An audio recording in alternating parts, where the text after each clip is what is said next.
IIM UPSCకి tuitions only in Tirumala IAS institute Chaitanyapuri. Call చేసి ఇప్పుడే జాయిన్ అవ్వండి.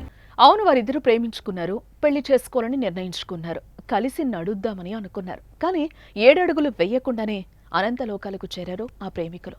పెద్దలు తమ పెళ్లికి అంగీకరించారనే అనుమానంతో ఒకే గదిలో ఉరేసుకుని బలవన్మరణానికి పాల్పడ్డారు. కరీంనగర్లోని వావిలాలపల్లిలో వెలుగు చూసిన ఈ విషాద ఘటన కలకలం రేపింది.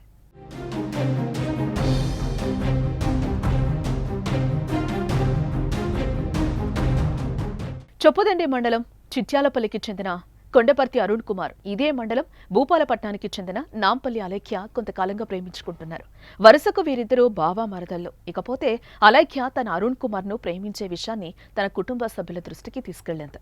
ఈ విషయాన్ని అరుణ్ కుమార్ పెదనాన్న కొడుకు, అలైఖ్య సొంత అక్క భర్త అయిన కుమారస్వామి ఈ విషయాన్ని అరుణ్ తల్లిదండ్రుల దృష్టికి తీసుకెళ్లాడు.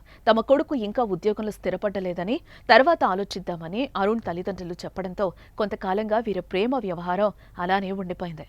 ఇదిలా ఉంటే అలైఖ్యకు వేరే అబ్బాయితో పెళ్లి సంబంధం కుదిర్చారు ఆమె తల్లిదండ్రులు.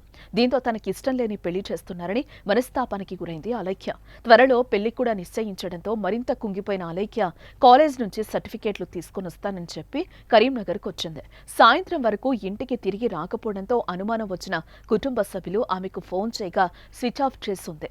వెంటనే కరీంనగర్ వచ్చిన కుటుంబ సభ్యులు ఎక్కడ వెతికినా కనిపించలేదు.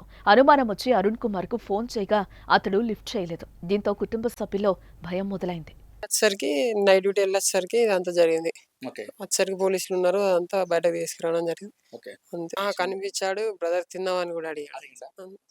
నైట్ కనిపించాడు. మరి ఆ మొన్న నైట్ ఏం కనిపించలేదు. ఓకే, ఈ హోమ్ థియేటర్ సౌండ్స్ అనేది ఎక్కువ ఎప్పుడు వినిపించింది? నైట్ నుంచి మార్నింగ్ దాకా కంటిన్యూ అనిపించింది. ఓకే, ఆ రోజు మీకు అనిపించినప్పుడు ఎప్పుడైతే తిన్నావా బ్రదర్ అని అడిగినప్పుడు ఏదైనా టెన్షన్ గా ఫీల్ అవడం కనిపించింది? అదేం లేదు. ఆ రోజు ఇంటికి కూడా వెళ్ళొచ్చిండు. అంతే. ఎలా ఉన్నాడు? బాగానే ఉన్నాడు. అందరితో బాగానే. కరీంనగర్లోని ఓ ప్రైవేట్ హాస్పిటల్లో అరుణ్ కుమార్ ల్యాబ్ టెక్నీషియన్ గా పనిచేస్తున్నాడు. ఇంటి నుంచి కరీంనగర్ చేరుకున్న అలైఖ్య హాస్పిటల్లో ఉన్న అరుణ్ కుమార్ ను కలుసుకుంది. అక్కడి నుంచి అరుణ్ కుమార్ వావిలాలపల్లిలోని తన అద్దె ఇంటికి తీసుకెళ్లాడు.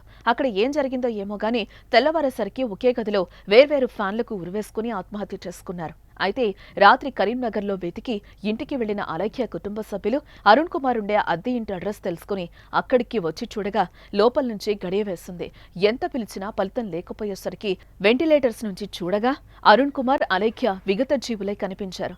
అప్పటి వరకు వారితో ఆనందంగా ఉన్న ఇరువురు ఇలా విగత జీవులుగా పడి ఉండడంతో రెండు కుటుంబాల కుటుంబ సభ్యులు కన్నీరు మున్నీరుగా విలపించారు.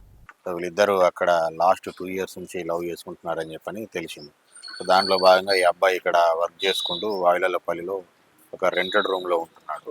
ఈ అమ్మాయికి లాస్ట్ 40 days బ్యాక్ అబ్బాయితో సంబంధం సెట్ అయిపోయింది.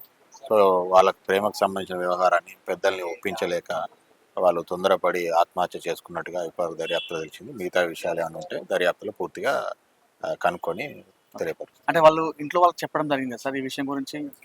ఇరు వర్గాలకు పూర్తిగా తెలియదు. ఒక వైపు వాళ్ళకి చెప్పారు కానీ ఇంకో వైపు వాళ్ళకి తెలియదు. సో వాళ్ళు ఒప్పించుకోలేక రోజు ఆమె పెళ్లి చేసుకుందామని చెప్పి అనుకున్నది. దాని తర్వాత ఈ డిసిజన్ తీసుకున్నట్టుగా తెలిసింది. ఇట్లా వాళ్ళు బలవంతం వద్దని చెప్పేసి అట్లా ఏం లేదు. ఈమె వాళ్ళంటేనే ఇంకో చేసుకుంటా అని చెప్పి చెప్పిందని చెప్పి వాళ్ళ బంధువులు వాళ్ళ ఇంటి వాళ్ళు చెప్పినారు.